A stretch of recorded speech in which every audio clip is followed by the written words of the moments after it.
The first definition was all the spontaneous processes are thermodynamically irreversible.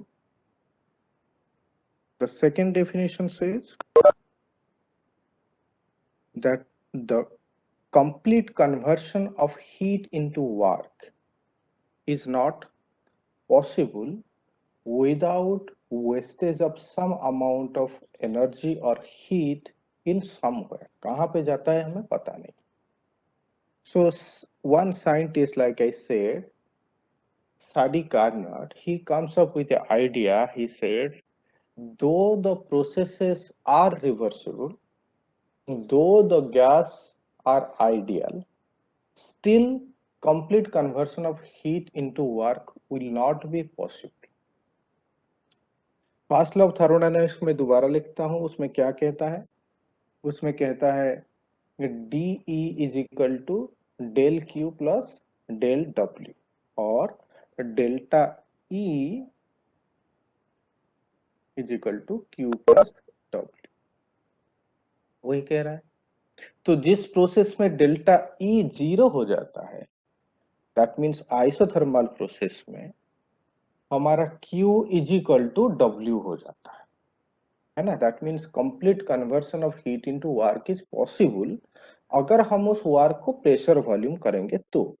So Q will be W, जहां पे हम work of expansion लेते हैं, that means W is equal to minus P delta V. तो ये first law of thermodynamics में कहा. तो साडी कार्नेट ने बोला कि there has to be a term which is called as efficiency. So efficiency would be calculated by W by Q. मैं यहाँ पे Q बड़ा लिख रहा हूँ. Q means the amount of heat provided,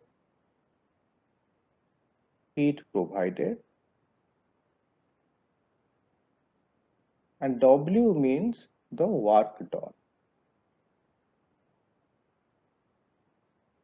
तो उसने बोला कि ये पॉसिबल नहीं है, मतलब Q cannot be exactly equal to W.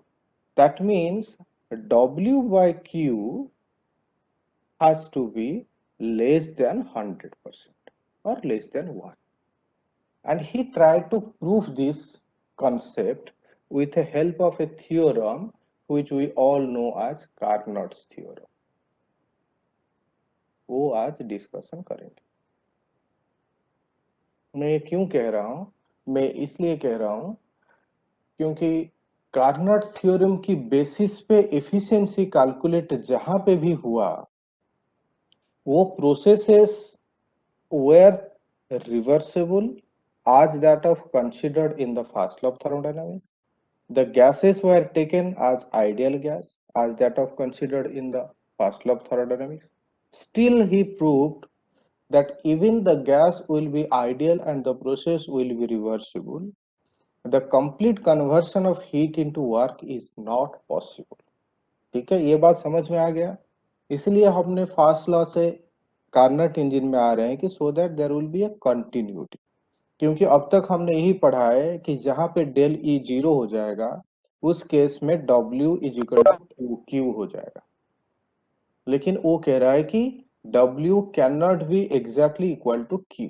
उसकी मतलब है कि जितना हीट तुम प्रोवाइड कर रहे हो, वो सारा का सारा हीट वर्क डन में कन्वर्ट नहीं होता है. ठीक है.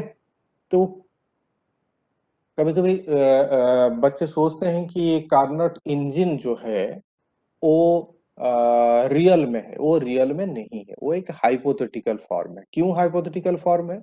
क्योंकि कार्नट थ्योरम में और कार्नट इंजन में जो जो प्रोसेसेस कंसीडर हुआ है, वो सारे according to the first law of thermodynamics है. मतलब गैस को उसने आइडियल ले लिया, प्रोसेस को उसने रिवर्सिबल मान लिया, फिर भी वो प्रूव किया कि complete conversion of heat into work is not possible. तो उसने क्या किया था वो पहले समझ लो. ही टूक वन थियोरिटिकल सिस्टम. मैं फिर से कह रहा हूँ, थियोरिटिकल सिस्टम है, इन एक्चुअल प्रैक्टिस कार्नट इंजन नहीं कंसिडर हो सकता. तो एक थियोरिटिकल इंजन उसने इमेजिन किया, जहां पे बोला कि that engine will work in 4 different cycles. जैसे कैटालिटिक साइकिल होता है, ऐसे ये भी एक साइकिल में काम करेगा। साइकिल के मतलब ये है कि जहां से स्टार्ट किए हैं हम उसी पोजीशन में घूम के आके पहुंचेंगे। And he said that those four cycles are as such. Two will be isothermal reversible expansion and isothermal reversible compression. The two other will be adiabatic reversible expansion and adiabatic reversible compression. और वो कैसा होगा? उसने एक container ले लिया, उसमें कुछ आइडियल गैस भर दिया, उसका उसके ऊपर एक वेटलेस फ्रिक्शनलेस पिस्टन डाल दिया और उसका दोनों साइड को उसने इंसुलेट कर दिया। मतलब जो हीट जाएगा वो या तो इधर से ही जाएगा या फिर जो हीट निकलेगा वो बॉटम पार्ट से ही निकलेगा। तो उसने पहले क्या किया, उसको एक हीट सोर्स के ऊपर रख दिया जिसको कहते हैं सोर्स। तो अब क्या होगा, अब हीट सोर्स जिसका हीट ज्यादा है उसको अगर हम रख देंगे तो नीचे से हीट सिस्टम में तुम्हारी एंटर किया, हीट एंटर किया, लेकिन चारों बाकी तीनों तरफ इंसुलेटेड है, तो टेम्परेचर कांस्टेंट रहा और गैस एक्सपेंशन हुआ। तो उसने पहला प्रोसेस को बोला आइसोथर्मल एक्सपेंशन। आइसोथर्मल एक्सपेंशन किसका होगा? आइडियल गैस का होगा, क्योंकि गैस उसने लिया है आइडियल। सेकेंड स्टेप में क्या किया, उसने सोर्स की ऊपर से हटा दिया और उसको एक इंसुलेटेड चैम्बर के ऊपर रख दिया। मतलब अभी उसका चारों तरफ इंसुलेटेड हो गया। Just give me 1 second.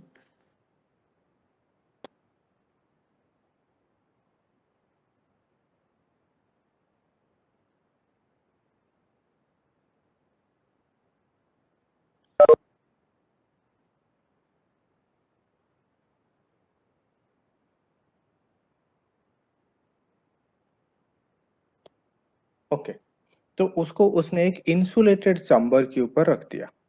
अब क्या होगा, अब तुम्हारी हीट आता नहीं है, सॉरी, अब हीट का कुछ लेना देना नहीं है, क्योंकि अब हीट तुम्हारे चारों तरफ इंसुलेटेड हो गया। तो हीट कांस्टेंट हो गया, हीट कांस्टेंट हो गया और तुम्हारी गैस जो है फिर भी एक्सपेंड किया। उसकी मतलब ये आइडियल गैस है, उसको उसने बोला एडियाबैटिक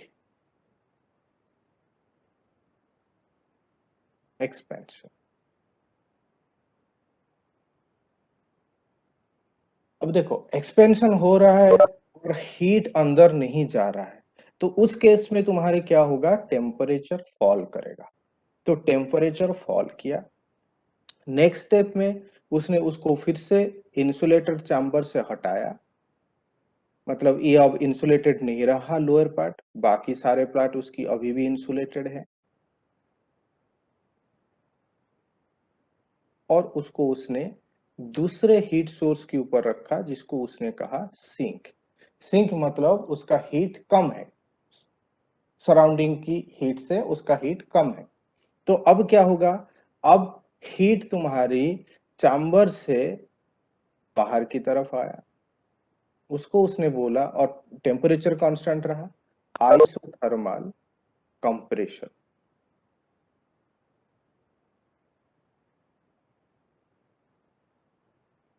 और फोर्थ स्टेप में उसने उसको फिर से एक इंसुलेटेड चैम्बर के ऊपर रख दिया।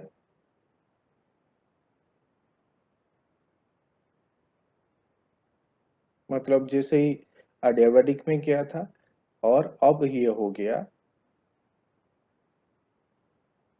अडियाबैटिक कंप्रेशन। तो 4 स्टेप उसने लिया है। इंटरेस्टिंग बात यह है कि जब भी हम एक किसी साइकिल में काम कर रहे हैं, मतलब ये 4 साइकिल में काम कर रहा है, यहाँ से स्टार्ट हुआ, यहाँ पे आया, यहाँ पे आया, यहाँ पे आया, फिर से ओरिजिनल स्टेट पे आ गया। तो इसका जब अगर एफिशिएंसी हम कैलकुलेट करेंगे, तो हम क्या कैलकुलेट करेंगे? W divided by Q। लेकिन याद रखना, जो Q अमाउंट ऑफ हीट है, वो पहला टाइम पे जितना हीट दिया था, मतलब पहले स्टेप में, उसी को हम Q मानेंगे। क्योंकि अगर कोई भी सिस्टम 4 साइकिल में काम कर रहा है, तो जो इनपुट है वो पहला टाइम पे जितना इनपुट दे दिया गया, उसको हम कैलकुलेट करेंगे टोटल क्यू में। और वर्क डन जो है, वो चारों साइकिल मिला के जितना वर्क डन हुआ, वो कैलकुलेट करेंगे। फिर हम देखेंगे कि एफिशिएंसी 1 हो रहा है या फिर 1 से कम हो रहा है। 1 मतलब 100% में मान के चल रहा हूं। ये बात क्लियर हो गया? Should we go into the graph?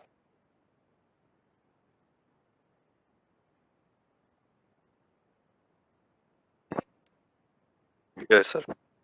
ठीक है ना? तो ग्राफ में और थोड़ा क्लियर हो जाएगा चीजें। 90%, चलो 90% ना भी हो,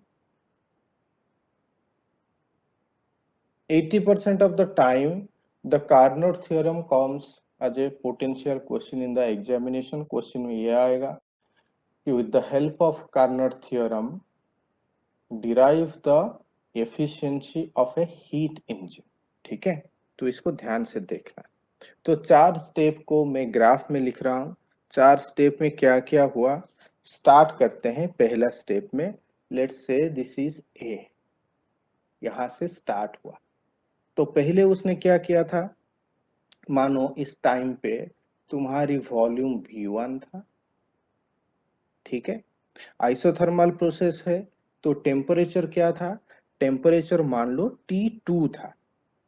ठीक है, टेम्परेचर मान लो T2 था। T2 टेम्परेचर में इसलिए ले रहा हूं क्योंकि जो सोर्स का टेम्परेचर है वो T2 है, इसलिए टेम्परेचर उसका T2 था। यहाँ पे मैंने टेम्परेचर लिख दिया T2। और सोर्स के ऊपर पहले रख के रखा था, इसलिए हमने माना उसको Q2 अमाउंट ऑफ हीट दिया। टेम्परेचर फिक्स है क्योंकि आइसोथर्मल प्रोसेस है। Q2 अमाउंट ऑफ हीट दिया, इसी Q2 को हम एंड में लेंगे जब एफिशिएंसी डिसाइड करेंगे। तो नीचे रखेंगे Q2। अब W नहीं लिखा हूं मैं, W को देखेंगे क्या हो रहा है। और फिर उसने तो फर्स्ट स्टेप क्या था, isothermal reversible expansion of ideal gas. तो एक्सपेंशन हुआ, तो पोजीशन बी में पहुंचा। तो बी में क्या हुआ, वॉल्यूम हुआ V2। टेम्परेचर क्या रहेगा, आइसोथर्मल प्रोसेस है, तो टेम्परेचर जो था वो ही रहेगा T2।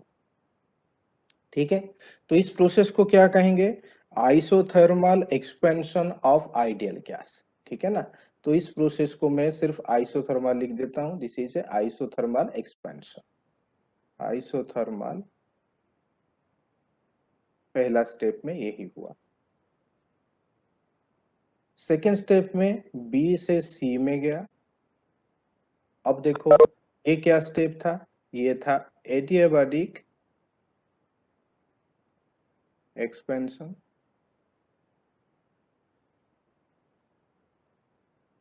अब देखो, एडियाबैटिक हो गया मतलब क्यू चेंज नहीं हुआ, लेकिन एक्सपेंशन हो रहा है, तो जो टेम्परेचर है उसका फॉल करेगा। पहले तो उसका वॉल्यूम V2 से V3 में गया, मतलब फिर से एक्सपेंड कर रहा है। ये ध्यान में रखना कि V3 would be greater than V1, V2, V2 would be greater than V1, क्योंकि दोनों स्टेप में एक्सपेंशन हो रहा है।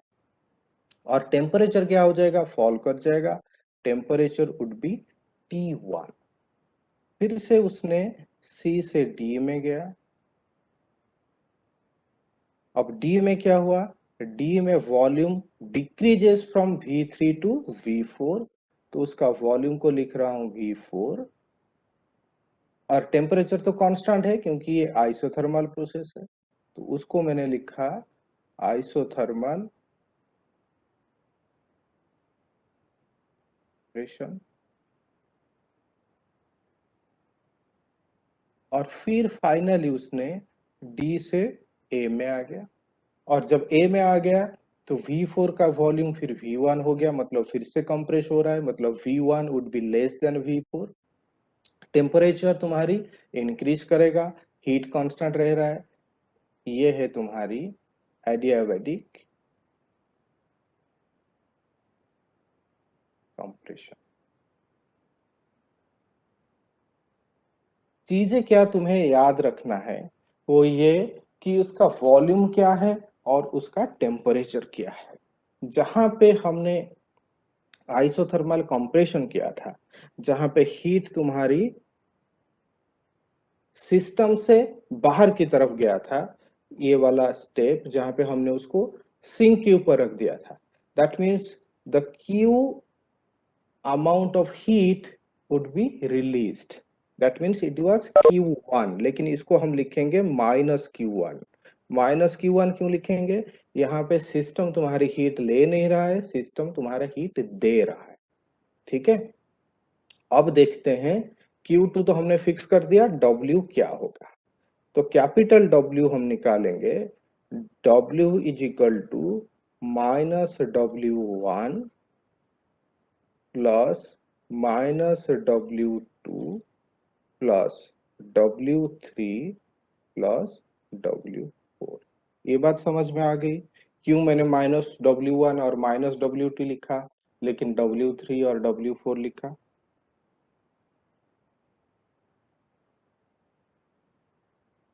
Yes sir. ठीक है, माइनस W1 और माइनस W2 इसलिए लिखा क्योंकि जो पहले दो प्रोसेस थे जहां पे W1 और W2 अमाउंट ऑफ वर्क हो रहा था, दोज आर एक्सपेंशन, और हमने ये मान के चलते हैं कि work of expansion is always considered as negative. बाकी जो दो प्रोसेस थे वहां पे कंप्रेशन हो रहा था, मतलब work is done on the system, तो उसको हमने पॉजिटिवली माना। ठीक है, बस यही चीजें ध्यान में रखना है। सबसे इंपॉर्टेंट चीज ये है कि तुम्हें हर स्टेप को समझ में आना चाहिए ताकि हम उसका वॉल्यूम और टेम्परेचर क्या क्या था वो हम याद रख सके। अगर वो क्लियर हो गया तो फिर कोई प्रॉब्लम नहीं है हमने उसका वर्क डन निकालने के लिए। अब देखो चार प्रोसेस है। पहला प्रोसेस क्या था, isothermal reversible expansion of ideal gas. तो W1 क्या होगा, इधर मैं लिखता हूं नीचे, ये ऊपर जाएगा क्या, हाँ। तो माइनस W1 जिसको हमने Q2 भी बोला, वो क्या होगा।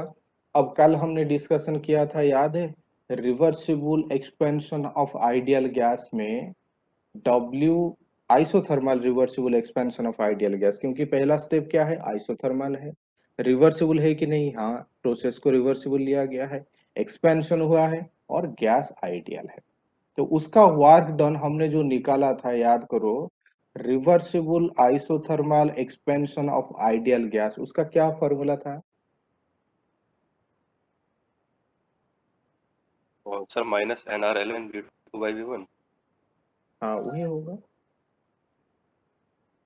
कैलकुलेट किया था मैं, शायद रखा भी था, ये था क्या, ये तो आइडियाबैटिक था।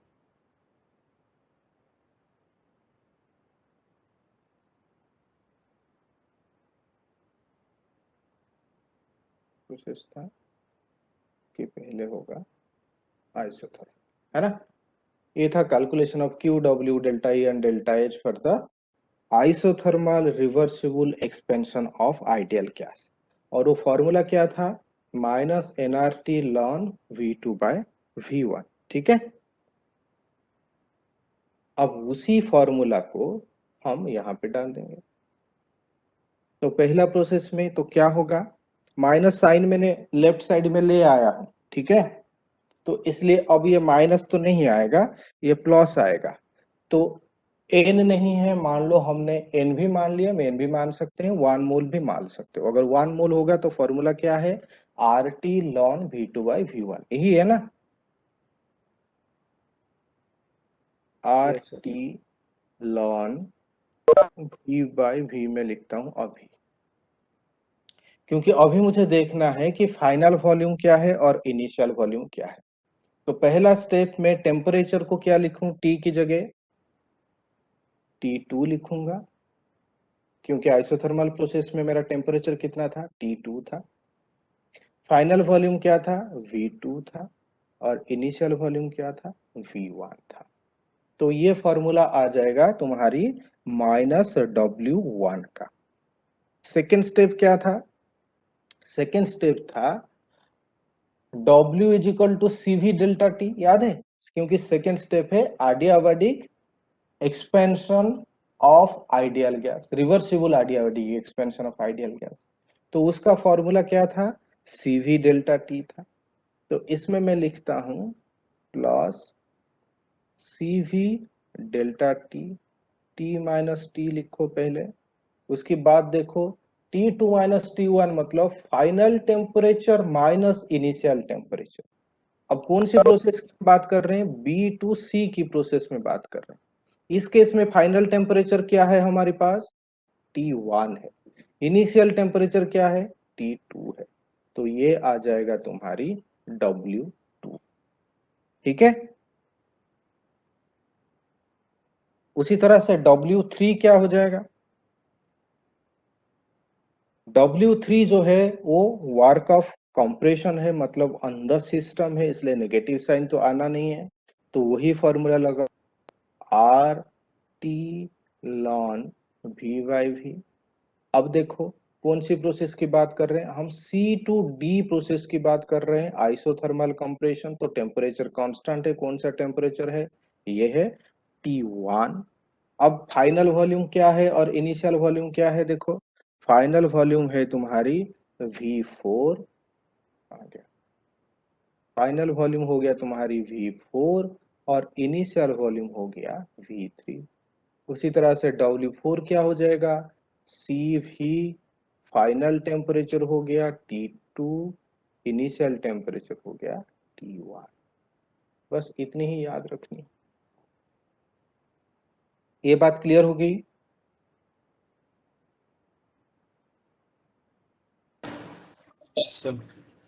ठीक है ना। अब हम चारों प्रोसेस की वर्क डन को मिला लेंगे। तो क्या आ गया, ये दोनों कट गए तुम्हारी,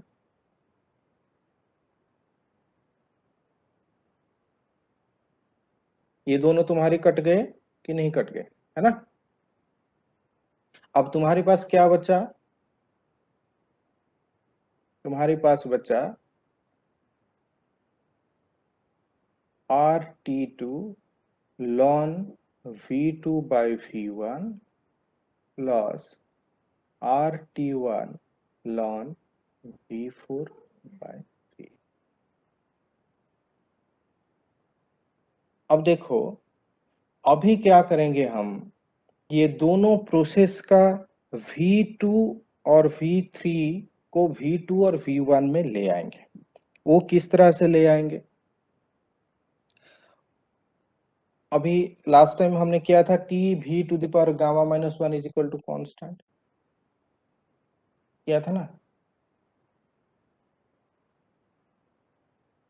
यस सर। तो वहां से निकल जाएगा V2 क्या है और V1 क्या है ना। क्योंकि वो जो V1 में इसलिए कह रहा हूं, तुम बोलोगे कि सर ये दोनों तो हमारे आइसोथर्मल में निकले, बोल सकते हो,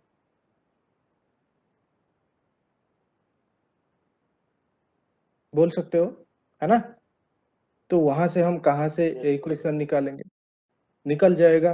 कैसे निकालेंगे कि इन दोनों को मत देखो, देखो कि एडियाबैटिक प्रोसेस में जो तुम्हारी T V⁻γ-1 two is equal to constant, वो जो रिलेशनशिप निकला था वो कौन सी प्रोसेस के लिए निकला था, वो एडियाबैटिक प्रोसेस के लिए निकला था। यहाँ पे मैं लिख रहा हूँ T V⁻γ-1 is equal to constant जो निकला था वो एडियाबैटिक प्रोसेस के लिए निकला था। अब हम एडियाबैटिक कर्व को देखते हैं, एडियाबैटिक कर्व कौन कौन है, ये है और ये है। तो इस एडियाबैटिक कर्व के लिए क्या मैं लिख सकता हूं T V⁻γ-1 is equal to constant, लिख सकता हूं ना।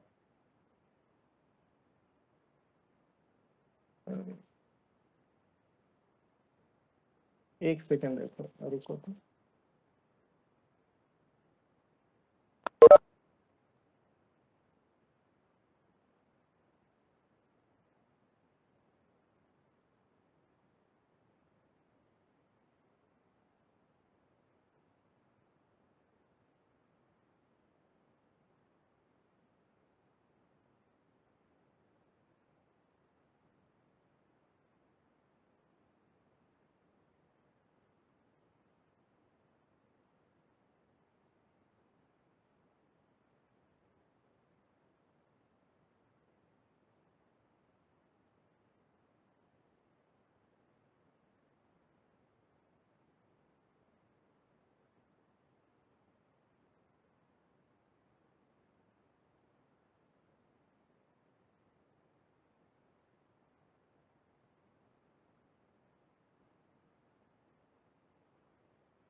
सॉरी, क्या कहाँ पे था, मैं भूल गया। ओके, हम ये दोनों एडियाबेटिक प्रोसेस कर्व की बात कर रहे थे, बी टू सी और डी टू ए, ये दोनों प्रोसेस जो है तुम्हारी एडियाबेटिक प्रोसेस है।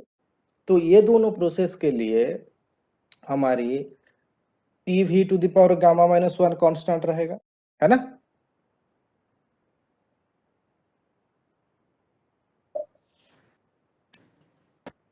ठीक है, तो इस केस में क्या मैं लिख सकता हूं, मैं लिख रहा हूं तो मुझे बताना कि ये पॉसिबल है या नहीं है। V4 by V1 to the power gamma minus 1 is equal to T2 by T1। क्यों लिखा, हमारे पास जो T V to the power gamma minus one is equal to constant था, उसमें क्या था, V1 by V2 is equal to T1 by, sorry T2 by T1, यही था ना। T2 by T1 is equal to V1 by V2 to the power gamma minus one, यही था हमारे पास। अब ये T1 और T2 को ये मानो कि T2 is the final temperature और T1 इनिशियल टेम्परेचर। इसी तरह से V1 is the initial volume और V2 जो था वो फाइनल वॉल्यूम था। पहले एडियाबेटिक कर्व देखो, फाइनल टेम्परेचर क्या है, T2 है, सॉरी T1 है। इनिशियल टेम्परेचर क्या है, T2 है। ठीक है, तो इसको अगर मैं लिखता T1 by T2 is equal to initial volume क्या है, सॉरी मैं इसकी बात कर रहा हूं, द फोर्थ प्रोसेस की बात मैं कर रहा हूं। Final temperature is equal to T2, initial temperature is equal to T1। Final volume is V1 और इनिशियल वॉल्यूम इज V4। ठीक है, वही मैंने लिखा है। कौन सा वाला, ये वाला। ये और दोबारा देखो, T2 बाई T1 मतलब final temperature by initial temperature.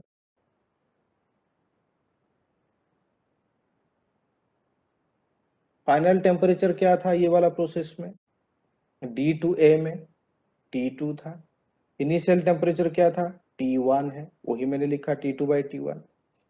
Initial volume क्या है, V4 है।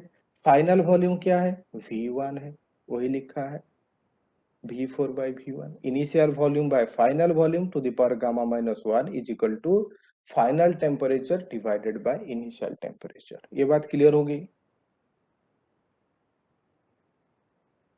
अब मैं इसको हटा देता हूं ताकि कोई कंफ्यूजन ना हो।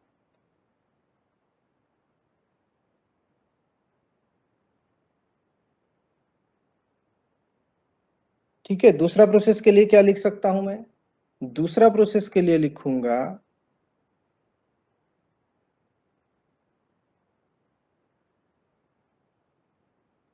एक सेकेंड,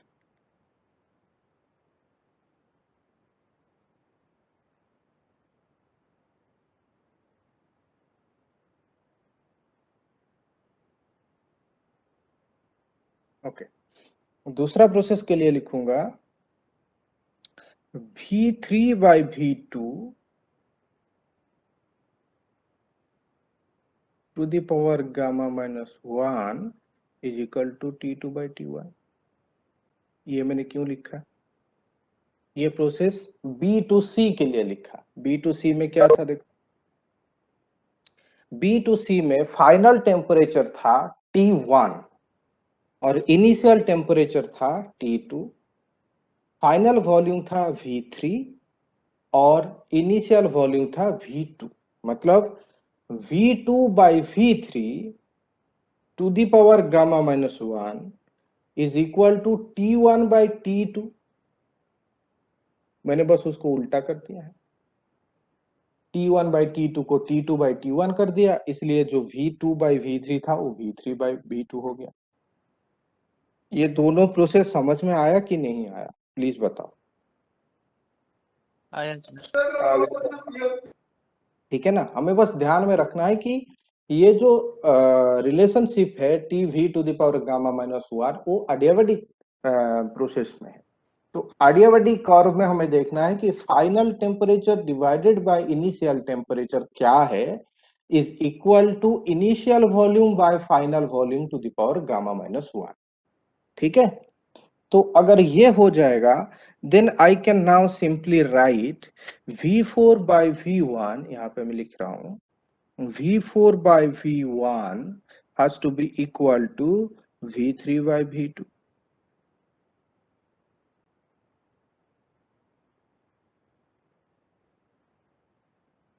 है ना? ओह, ये 2 है। ठीक है, और V4 by V3 is equal to V1 by V2।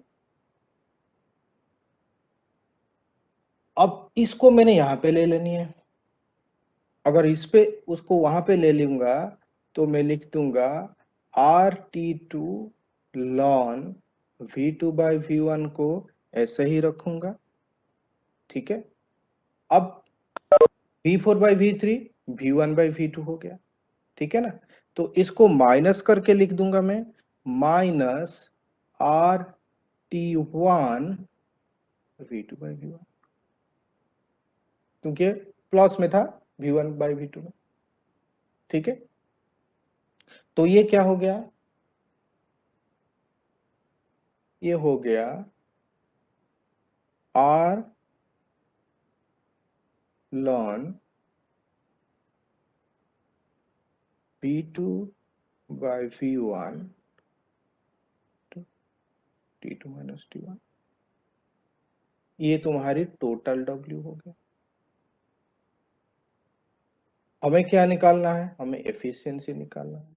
निकालना क्या था, W बाय Q, और जो Q था वो पहला स्टेप में कितना दिया था, W बाय Q2 दिया था। Q2 का वैल्यू क्या था, वो देखो Q2 का वैल्यू क्या था, RT2 ln V2 by V1। तो मैं एफिशिएंसी यहाँ पे लिख लूंगा, efficiency is equal to R ln V2 by V1 into T2 minus T1 divided by R ln V2 by V1 into T2, ये दोनों कट जाएंगे। So your final efficiency will be T2 minus T1 divided by T2। एक दूसरा चीज भी है, देखो जो एडियाबैटिक प्रोसेस की वर्क डन कट गया, तो ये क्या आया था, ये सिर्फ आइसोथर्मल प्रोसेस की वर्क डन काउंट हुए। तो पहला क्या था, दिस इज Q2, तो पहले लिखा हुआ है, और ये क्या था, ये था माइनस Q1। तो इसको मैं इस तरह से भी लिख सकता हूं, eta is equal to Q2 minus Q1 divided by Q2। तो ये दोनों जो एक्सप्रेशन है, that would be the expression for heat energy, heat engine efficiency. ठीक है, अब देखो Q2 minus Q1 divided by Q2 would be always less than 1, ये भी would be always less than 1।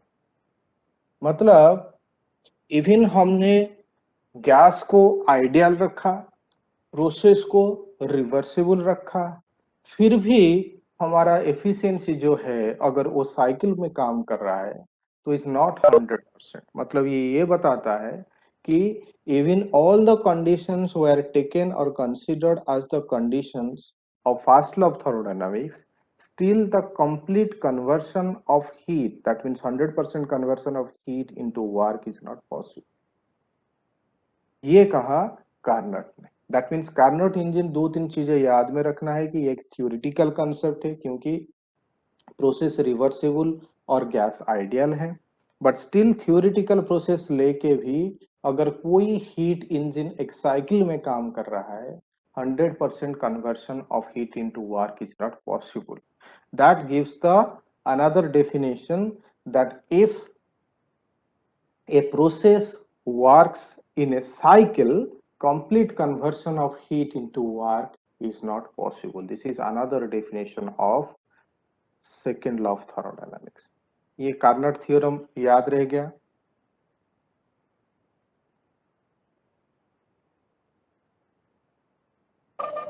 Yes sir. ठीक है, अब इसको याद रखने की सबसे आसान तरीका यही है कि ये ग्राफ को याद रखो, कौन सी स्टेप में कितना टेम्परेचर और कितना वॉल्यूम वो याद रखो। बाकी जो वर्क डन है वो वर्क डन क्योंकि रिवर्सिबल प्रोसेस है एडियाबैटिक में, तो एडियाबैटिक प्रोसेस के लिए वर्क डन क्या है वो याद रखना है, आइसोथर्मल प्रोसेस के लिए जो वर्क डन है वो याद रखना है। में दूसरा लिंक में ज्वाइन करो, यहां से हम स्टार्ट करेंगे। ठीक है, सर सारे रिवर्सिबल प्रोसेसेस हैं? सारे रिवर्सिबल प्रोसेस है, ठीक है सर। सारे रिवर्सिबल प्रोसेस है। दो आइसोथर्मल और दो एडियाबैटिक है। एडियाबैटिक में भी कंप्रेशन और एक्सपेंशन हो रहा है, आइसोथर्मल में भी कंप्रेशन और एक्सपेंशन हो रहा है। चारों प्रोसेस रिवर्सिबल प्रोसेस। ठीक है, यस सर। बाकी लिंक में ज्वाइन करो 5 मिनट के बाद।